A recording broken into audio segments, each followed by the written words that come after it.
You're watching Let the Quran Speak. We recently visited a mosque participating in Doors Open. That's an event aimed at getting Torontonians to discover parts of Toronto they haven't seen before. If you didn't participate in Doors Open or haven't had the opportunity to visit a mosque, here's your opportunity. With Shabir Ali as our guide, we go on a tour of the Islamic Information Center, discovering the different parts of the mosque and exploring how Muslims worship in congregation. Here is our feature.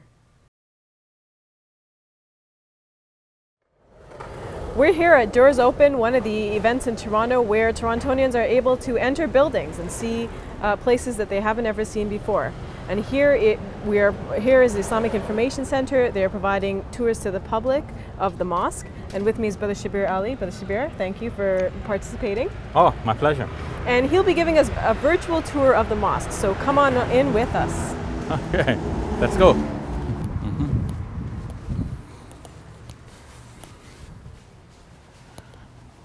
Well, this is the mosque, and entering a mosque, we're first going to take our shoes off, right, Safiya? Yeah, so why do we take off our shoes when we enter the mosque? Okay, as we get into the mosque, we'll see that Muslims pray on the floor generally, so they try to keep the carpets clean. Obviously, the shoes have gone everywhere. We'd like to just place the shoes on the shelves provided, and enter the mosque bare feet or with socks. All right, we'll do that. Okay, let's do that.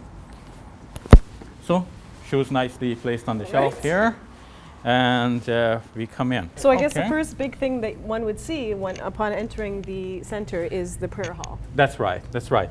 Don't ignore the fact that there is a little bookshop. Okay. Many masjids or mosques do have a little bookshop where they will sell books of a religious nature, explaining some of the basic precepts and beliefs and practices of the Islamic faith. Okay. So we're entering. Tell me about the prayer hall then. Yes, we are entering the prayer hall here now. This happens to be a fairly large prayer hall. It is not made for purpose. It is a modified building. This building used to be a bicycle shop at one time, and then it was converted to a grocery store, and then eventually we bought it and made it a mosque with some slight modifications. So what are the modifications that you made to make it suit the congregation? What do you think is one of the most obvious things? Well, I guess the carpets in particular rows. Okay, sure. And the other obvious thing is that there is no furniture. Yes. Right? So if you go into a church or something like this, you would see pews and chairs for people to sit in. But it seems like in the mosque, people just bow down and prostrate on the floor. Exactly, exactly. And that's why there's no furniture, because we're going to sit on the floor. The idea being that we are human beings, we are humble before God, the creator of all things. He's transcendent. So God is high, we place ourselves low before God. So what are some of the actions that an individual would do whilst praying? Oh, while praying, we will be standing some of the time. Some of the time we will be bowing. Some of the times we'll be going all the way down over on the floor. That last posture is called prostration. And then some of the times we will just be sitting down in a more relaxed position. So I guess that's the reason for the carpets then? Absolutely. Now you notice the lines here. Yes. Usually when people come in, when it's time for the regular and formal prayer, they will stand often with their heels just ahead of the line, so that everyone standing in that way will be lined up in neatly formed rows. So they'd be side by side. Exactly. Yes. Okay. Now these lines conceptually are concentric lines. If we think of the world as a globe and we connect these lines all the way around the globe, we will find that other Muslims are praying on the same line somewhere else in some part of the world. And of course they go around the world. Well, what's at the center of all of these lines? At the center of all of these lines, conceptually, there is the Kaaba, which is the first mosque that was established for monotheistic worship according to the Islamic tradition. So now we don't have the Kaaba here. Does this represent the direction of the Kaaba? How does that work? Okay, so where is the Kaaba then? Well, the Kaaba is located in Mecca. It is a mosque, a simple cubicle structure. The mosque has become too small for the congregations that gather there nowadays. So instead of praying in the mosque, people actually pray around it. A larger mosque has been constructed around it and people pray there. So when Muslims go to pray, they all turn towards that mosque as the center point of their religious worship and I guess it's thought devotion. of as the house of God, right? Yes, that's right. Doesn't mean that God lives there. Yes. It means, well, of course, God is transcendent, but it means that this house belongs to God, or this is where we go to worship God. And mosques all over the world, similarly, are places where we go to worship God, and so they're called houses of God.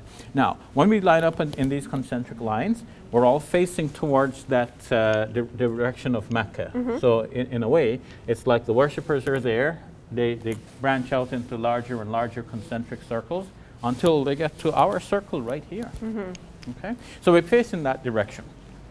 Okay, and why is there this thing? This here is called the mihrab, a mihrab, but one doesn't have to remember what it's called. It's just a simple device. It has a sort of concaveness about it, and in ancient times it may have served as a way of reflecting the voice of the leader in prayer. See, everybody's facing that same direction. The leader in prayer would stand right here, and he would be reciting verses from the Quran. And So it would be a means of amplifying the voice for the congregation. Exactly. The Okay. voice just simply bounces back and spreads out into the congregation. So now that we have microphones, I guess it doesn't serve the same purpose. No, but it has become a traditional feature in mosques. When Muslims come into a building and they see that, they know that this is the direction of prayer. So if one were to ask, is Mecca that way or that way, like seeing this, one knows right away it is that way. Now, when non-Muslims come in and they have mosque tours, one of the things that strikes them unique is that we do not have any images for God here. Yes. Some do expect to find some images, and we have to explain that we believe in the transcendent God, the universal creator, and God is not like anything that we can see or even imagine. We know from the Ten Commandments in the Bible that God is not like anything that walks on the earth or swims in the ocean or flies in the sky. So the Quran says there is nothing like God. Whatever we can imagine then is not God. And so we do not try to picture him in any way. We just know of his good attributes. God is great, he is transcendent, he is the creator of all, he is loving, forgiving, kind, and so on. Tell me about the special places that demarcate the imam's place in the mosque. Okay, so one place is where he stands for the prayer. Okay. You notice that a special rug has been placed here, but it doesn't have to be a special rug. In fact, some imams don't even like it because conceptually the imam is just a servant of the people, and most imams do not like to receive special privileges. So why should I, as an imam, have a special mat? I should stand on the same sort of mat as everybody else. But the congregation's feeling is like this: we want our imam to be special, we want him to have a special place, and so they put a mat like that, and the imam just simply gets accustomed to just using it. He just submits. Another position that is relevant to the imam is this here, what is called a mimbar. And that simply means it's a place where the imam stands. It's a pulpit, you might say, a lectern almost. So the imam on a Friday would stand here to deliver a sermon, and that's simply so that he's raised in height and could be seen and heard more easily by everyone. And he could also make eye contact with his congregation. So he would stand for a while, he would speak, and then usually he sits for a moment of rest in between two parts of the sermon. He gets up and then he continues his sermon. The whole sermon may last for about 20 minutes or about half an hour in some mosques. In Muslim majority countries, they have huge mimbars, Yes. which are many stairs long, and the imam goes all the way up there. Is there a reason for that? Probably is because the congregations there are so large, the mosques are so huge, that you need to elevate the imam a little bit more for him to be effective in delivering his message to the crowd. Generally, the imam gets on the mimbar and he addresses the people by saying, peace and the mercy and blessings of God be upon all of you. He would say it in Arabic, Assalamu alaikum wa rahmatullahi wa barakatuh. Then he would sit down, and the call for prayer would be uttered, and following that he would get up and deliver his sermon.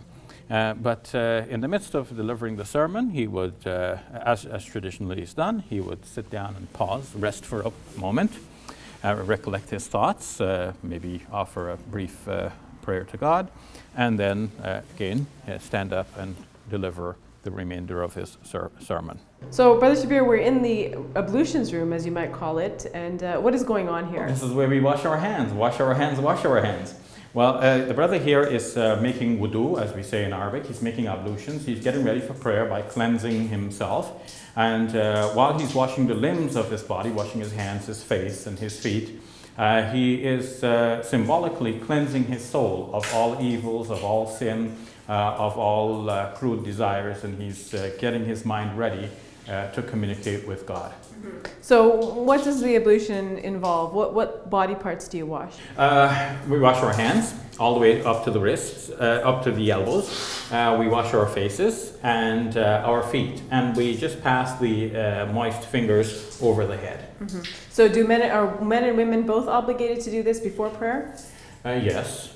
So are the requirements for wudu or the reasons for making wudu the same for men and for women?